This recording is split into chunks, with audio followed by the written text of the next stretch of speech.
তাফসীরে ফি জিলালিল কোরআন আল্লামা সাইয়্যিদ কুতুব শহীদ রহমাতুল্লাহি আলাইহি তার তাফসীরের মুকদ্দমা ভূমিকা অংশে উল্লেখ করেন, ফি জিলালিল কোরআন হিয়া নি'মাল্লাহ। কেউ যদি বলে আমি কোরআন পড়ব, কোরআন বুঝবো, কোরআন দিয়ে আমার জীবন পরিচালনা করব, এই কথাটার তহিন কণ্ঠে কেউ যদি বলে, সঙ্গে সঙ্গে আল্লাহ ওই বান্দা বান্দিকে একটা দুইটা করতে করতে তিনটা পুরস্কার দান করে দেয়। নাম্বার 1, 1 নম্বর হলো তারফাউল আমার, ওই ব্যক্তির সম্মান দুনিয়া এবং আখিরাতে আমার আল্লাহ নিজ দায়িত্বে বাড়িয়ে দেয়। ও মুসলমান, জানতে চাই, বলেন তো সম্মান দেওয়ার মালিক কে? আল্লাহ। وَتُعِزُّ مَن تَشَاءُ وَتُذِلُّ مَن تَشَاءُ بِيَدِكَ الْخَيْرُ। আল্লাহ রাব্বুল আলামিন বলেন, ও গোলাম, সম্মান আর বেইজ্জতি দেওয়ার মালিক আমি আল্লাহ। তবে শুনে রাখো, জেনে রাখো, সম্মান কেবলমাত্র আমি দেই, তবে কল্যাণকর সম্মান দেই, অসম্মান তোমরাই কামাই করে নাও।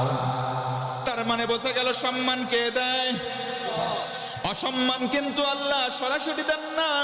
ও মুসলমান, একটু বোঝার জন্য বলি, এক জায়গায় আগুন প্রজ্বলিত করা হলো, আমি আপনি যদি সেখানে হাত দেই হাত পুড়ে যাবে। এক জায়গায় পানি আছে, যদি সাঁতার না জানি লাফ দিলে ডুবে মারা যাব। কথা বলেন ঠিক কি না? আল্লাহ রাব্বুল আলামিন বলেন, ظهر الفساد في البر والبحر بما كسبت أيدي الناس।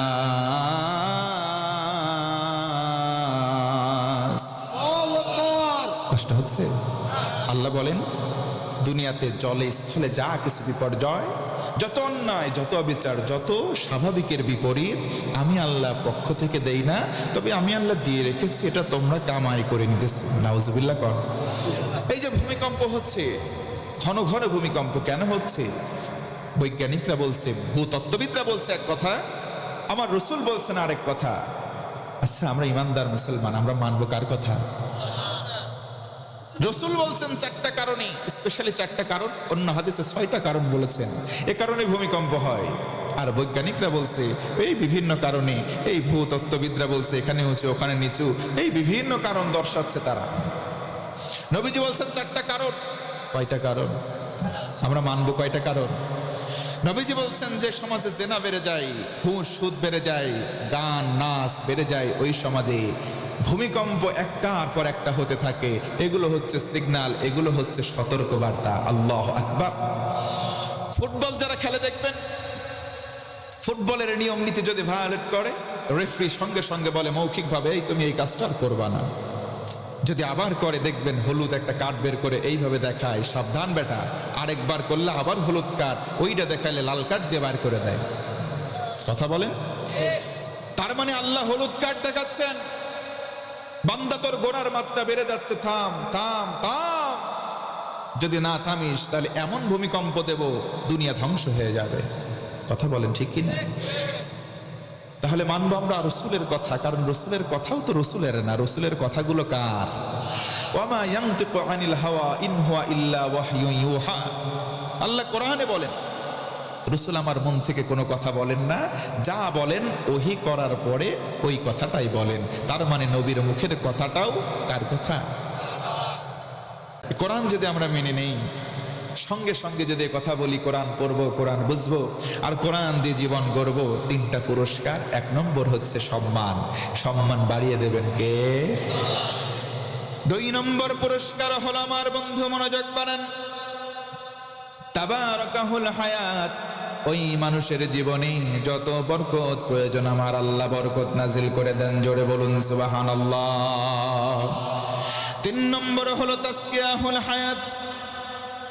কোরআন মেনে জীবন যখন আপনি গঠন করবেন, নিজের ইচ্ছায় কিংবা অনিচ্ছায় ভুল ভ্রান্তি পাপ হতে পারে। ও ভাই, বুকে হাত দিয়ে বলেন তো, আমার জীবনে গোনা নাই এমন কোন মানুষ সখীপুরের মধ্যে কেউ আছে নাকি? বুকে হাত দিয়ে বলেন তো, আমার জীবনে গোনা নাই, আমার বিশ্বাস একজনও নাই। কথা বলেন ঠিক কিনা?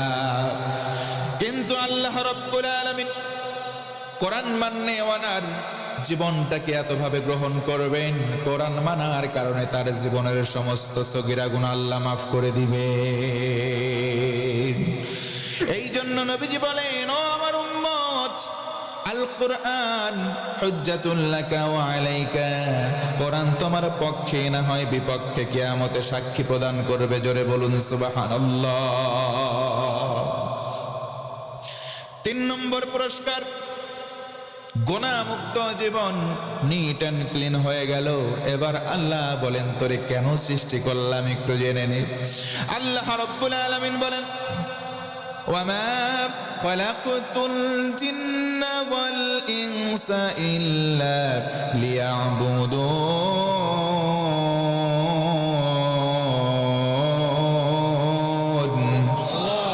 একটু জোরে বলা যাবে না আল্লাহু আকবার। আল্লাহ রাব্বুল আলামিন বলেন, বান্দারি, জিন জাতি মানুষ জাতি, এই দুইটা জাতিকে কেবলমাত্র আমি আল্লাহর গোলামি করবার জন্য সৃষ্টি করা হয়েছে। ও মুসলমান, বলেন তো গোলামি করব কার? আওয়াজ দিয়ে বলেন, গোলামি করব কার?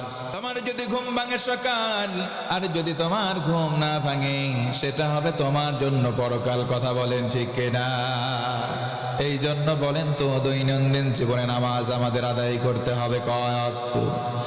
এই 5 ওয়াক্ত নামাজ অনেকে আমরা আদায় করি না, কিন্তু 5 শ্রেণীর মুসলমান আমাদের সমাজে আছে। 1 নম্বর হলো শুকুর আলী মুসল্লি, শুক্রবারে যাই, সারা সপ্তাহ নামাজ নাই, আছে না নাই? 2 নম্বর হলো রমজান আলী মুসল্লি, রমজান মাসে নামাজে যাই, তাদের জ্বালাই নিয়মিত মুসল্লিরা রমজান মাসে তারাবির সময় সামনের কাতারে জায়গা পায় না। কথা বলেন ঠিক না? 3 নম্বর হলো বরাত আলী মুসল্লি, সবে বরাতের রাতে যাই, সারা বছর খোঁজ নাই। 4 নম্বর কদর আলী মুসল্লি, সবে কদরে যাই। কথা বলেন ঠিক কিনা? 5 নম্বর হলো ঈদ আলী মুসল্লি, 2 ঈদের নামাজে যাই, সারা বছর খোঁজ নাই। ভাইয়েরা বলেন তো, এমন মুসল্লি আমাদের সমাজে 2-1 জন আছে না নাই? আল্লাহ রাব্বুল আলামিন বলেন, ফি জান্নাতি ইয়াতাসাআলুনা আনিল মুজরিমিন মা সালাকাকুম ফি সাকার ক্বালু লাম নাকু মিনাল মুসাল্লিন।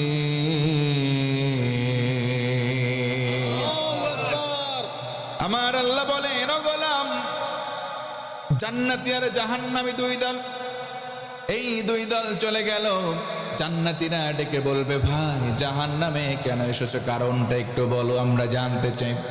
জাহান্নামীরা বলবে, ভাই লাম নাকু মিনাল মুসাল্লিন, দুনিয়ার জমিনে নামাজ পড়ি নাই, এই কারণে সাকর নামক জাহান্নামে আসলাম।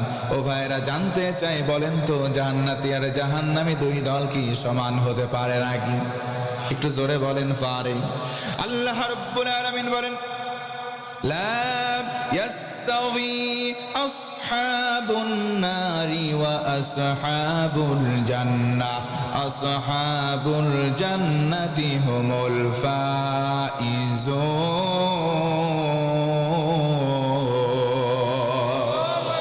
আল্লাহ রাব্বুল আলামিন বলেন, বান্দারি, জান্নাতি আর জাহান্নামী 2 দল, এই 2 দল সমান নয়।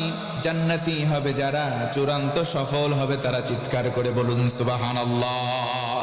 এই জন্য আমরা নামাজ পড়া ধরবো নাকি ছাড়বো? অনেক মুরব্বী আছে দেখবেন, নামাজের কোন রাকাত কোন সময় পড়তে হয় জানে না। গিয়ে বলবেন, মুরব্বী বলো তো মাগরিবের ফরজ নামাজ কয় রাকাত? মুরব্বী বলবে জানি না। পাল্টা প্রশ্ন করবেন, মুরব্বী দাদা ভাই শুনলাম একটু জমি কিনলা, ওই বিলের মাঠে, বলবে কিনছি মানে জমির দাগ নাম্বার এত, পরসা নাম্বার এত, খতিয়ান নাম্বার এত, আরএস রেকর্ড নাম্বার এত, এসএ রেকর্ড নাম্বার এত, সব ঠোঁটস্থ বলে দেয়, কিন্তু নামাজের রাকাত কোনটা কোন সময় বলতে পারে না। আছে না নাই? আমি বলবো, মুরব্বী মুরব্বী থামো থামো, থামার সময় হয়েছে, নামাজ ধরার সময় এসে গেছে। কথা বলেন ঠিক কিনা? কারণ আল্লাহর নবীজি বলেন, আউয়ালু মা ইউহাসাবু বিহিল আবদু ইয়াউমাল কিয়ামাতিস সালাত, কিয়ামতের দিন সর্বপ্রথম বান্দা তোমার থেকে নামাজের হিসাব নেওয়া হবে। জোরে বলুন সুবহানাল্লাহ। নামাজ আগে নামাজ পড়তে হবে নামাজের মতো করে। কেউ যদি নামাজি হয়, আল্লাহ বলেন গোলাম আসজুদ আক্তারিব, বান্দারে আমি আল্লাহকে সেজদা দিলে আমি আল্লাহ তোর নৈকট্য কাছে চলে যায়, আমি আল্লাহর নৈকট্য তুই অর্জন করবি। জোরে বলুন সুবহানাল্লাহ।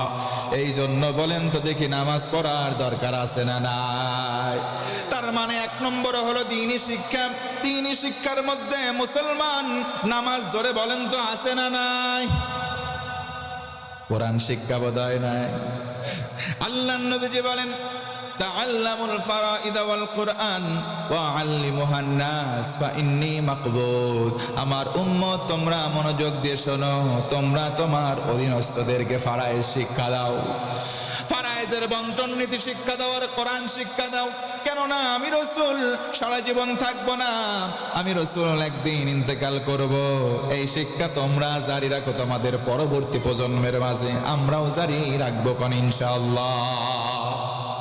আল্লাহর নবীজি সাল্লাল্লাহু আলাইহি ওয়াসাল্লাম ভিন্ন হাদিসে বলেন আফদালুল ইবাদাতি তিলাওয়াতিল কোরআন। কোরআনের শিক্ষা যদি অর্জন করো, কোরআন তেলাওয়াত করলে এটা সবচাইতে উত্তম ইবাদত হয়ে যায়। জোরে বলুন সুবহানাল্লাহ। খায়রুকুম মান তাআল্লামাল কুরআন ওয়া আল্লামা। হযরত উসমান থেকে বর্ণিত, আল্লাহর রাসূল বলেন শোনো, যারা কোরআন শেখে আর যারা মানুষদেরকে কোরআন শেখায়, এই দুই শ্রেণীর মানুষ গোটা মানুষের মধ্যে সবচাইতে আল্লাহর কাছে উত্তম হয়ে যায়। কোরআন শিক্ষা করার দরকার আছে না নাই? নামাজ পড়ার দরকার আছে না নাই? তাহলে আমরা নামাজ পড়বো না ছাড়বো? যদি নামাজ আমরা নামাজের মতো পড়ি, আমাদের তো হাজার হাজার পোশাক, কিন্তু নামাজ পড়ি না। অথচ সাহাবীদের জীবনের দিকে তাকান, পোশাক নাই মাগার নামাজ ছাড়ে নাই। জোরে বলবেন না সুবহানাল্লাহ। আব্দুল্লাহ আনসারী রাদিয়াল্লাহু আনহু, আল্লাহ নবীর সাহাবী। আহা, নবীজি নামাজে সালাম ফিরাই সঙ্গে সঙ্গে উঠে বাড়িতে চলে যায়। একদিন, দুই দিন, তিন দিন চলে যায়। অন্য সাহাবীরা দেখে কি ব্যাপার, আব্দুল্লাহ আনসারী তো আমাদের সঙ্গে দার্সে বসে না। নবীজির কাছে কমপ্লেন করলেন, ইয়া রাসূলুল্লাহ, আব্দুল্লাহ আনসারী প্রতিদিন সালাম ফিরানোর সাথে সাথে নাই, কালকে বসতে বলবা। বসতে যে বলবে, সালাম ফিরানো শেষ, সাথে সাথে নাই, বসার সুযোগ নাই, বলারও সুযোগ নাই। নবীজি একদিন বললেন চলো তো তার বাড়িতে যাই, খোঁজ নেওয়া দরকার। জোরে বলুন সুবহানাল্লাহ। আল্লাহর নবীজি সাহাবীদেরকে সঙ্গে নিয়ে চলে গেলেন আব্দুল্লাহ আনসারীর বাড়িতে। তিনি কোরআন আনলেন। আব্দুল্লাহ, তুমি বাড়ির মধ্যে আছো নাকি? ভেতর থেকে কোনো আওয়াজ না পেয়ে নবীজি সাহাবীদেরকে নিয়ে সেখান থেকে প্রস্থান করলেন।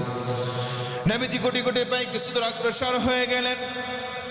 আব্দুল্লাহ আনসারী দৌড়িয়ে বাড়ি থেকে বের হয়ে কাঁদো কাঁদো কণ্ঠে বলেন, ইয়া রাসূলুল্লাহ, আমার ভুল হয়েছে, বিলম্ব হওয়ার কারণে আমি মাফ চাই, যেই শাস্তি হয় আমাকে দেন, মাথা পেতে নেব। জোরে বলুন আল্লাহু আকবার।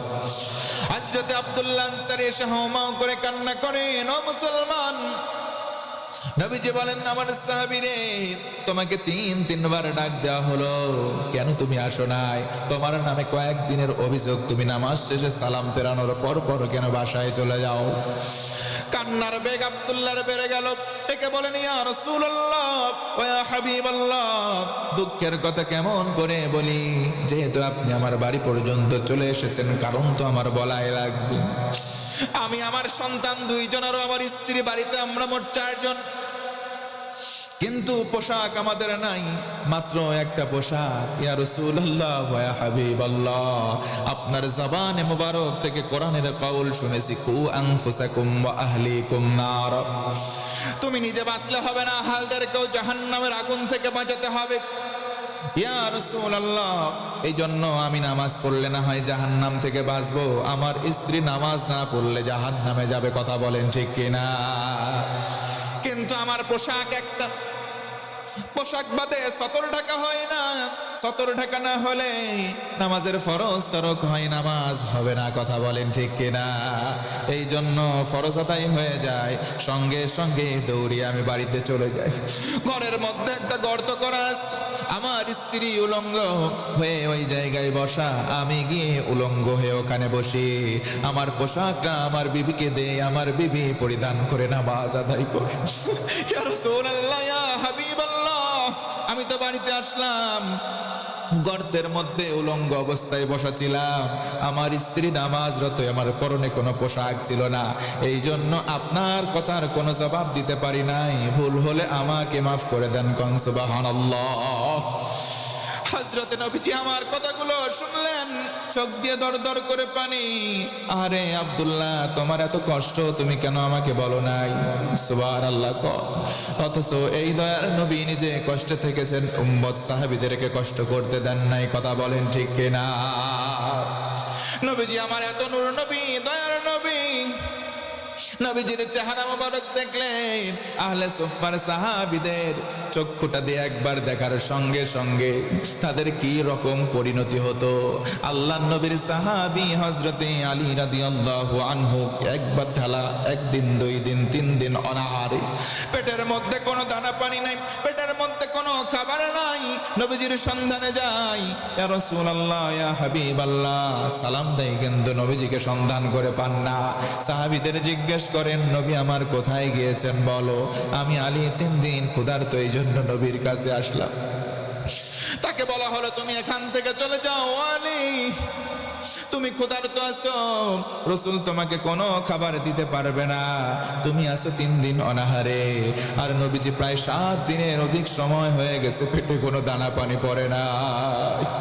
আজকে সকালবেলা রাসূল আমার পাথর পেটে বেঁধে কোথায় যেন চলে গেলেন। আলী, তুমি দ্রুত এখান থেকে চলে যাও, দ্রুততার সঙ্গে জায়গা থেকে তুমি ত্যাগ করো, আল্লাহর রাসূল তোমাকে কোনো খাবার দিতে পারবে না। হযরতে আলী বললেন, কি বলো? আমি তো খাবার চাইতে আসি নাই, আমি নবীর কাছে দ্বারস্থ হই নবীজির চেহারা মোবারক দেখবার জন্য। আমি যদি 1 বার 2 বার 3 বার হয়, এমনকি 3 দিন 4 দিন 5 দিন হয়, অনাহারে থাকা অবস্থায় দৌড়িয়ে নবীর কাছে বরাবর চলে আসি, নবীজির চেহারা মোবারক একবার দেখি। ও মুসলমান, আলী বলেন, নবীজির চেহারা মোবারক একবার দেখার সঙ্গে সঙ্গে আমি আলীর পেটের ক্ষুধা নিবারণ হয়ে যায়। এই জন্য তো আমি রাসূলের কাছে আসলাম, আমি তো খাবার চাইতে আসি নাই। ও মুসলমান, শুধু সাহাবীরা এমন করেই মহব্বত করতেন না। আব্দুল্লাহ আনসারী যখন কথাগুলো বললেন, নবীজি ঠুস ঠুস করে চোখ দিয়ে পানি পড়ে। আহারে, তোমার কাপড় নাই, তুমি আমাকে কেন বলো নাই? কিন্তু বুঝলাম তুমি সন্তান এবং বাচ্চা নিয়ে, তোমার একটা সন্তানকে দেখলাম শিকল দিয়ে বেঁধে রেখেছো, আর একটা বাচ্চা কোলে, এই সন্তানকে শিকল দিয়ে কেন বেঁধে রেখেছো বলো? আল্লাহ রাসূলের জবাবে বললেন, ইয়া রাসূলুল্লাহ, ওই যে পাশের জমিটা একটা ইহুদির জমি, একটা খেজুর গাছ বাঁকা হয়ে ডালটা আমার জমির উপরে পড়ছে, ওখান থেকে খেজুরগুলো টস টস করে আমার বাড়ির উঠানে পড়ে। আমার সন্তান তো আর জানে না ওইটা খাওয়া হারাম, কারো কোনো জিনিস না বলে খাওয়ার নাম চুরি করা, এটার নাম হারাম। কথা বলেন ঠিক কিনা? আমার সন্তান তো বোঝে না, আমি যদি না থাকি আমার সন্তান ওইটা কোরআনোর অভিনয় করে ফুল কোরআনোর মতো করেও খেয়ে ফেলতে পারে। এই ভয়ে আমি শুনেছি আপনার জবান থেকে, কারো শরীর যদি হারাম দিয়ে গঠিত হয়, সেই শরীর জাহান্নামে যাবে, আমার সন্তান হয়ে জাহান্নামে যাবে, এটা আমি হতে দেব না। এই জন্য আমি আমার সন্তানের হাত পা শিকল দিয়ে বেঁধে রেখেছি, যাতে খেজুর খেতে না পারে। আল্লাহু আকবার।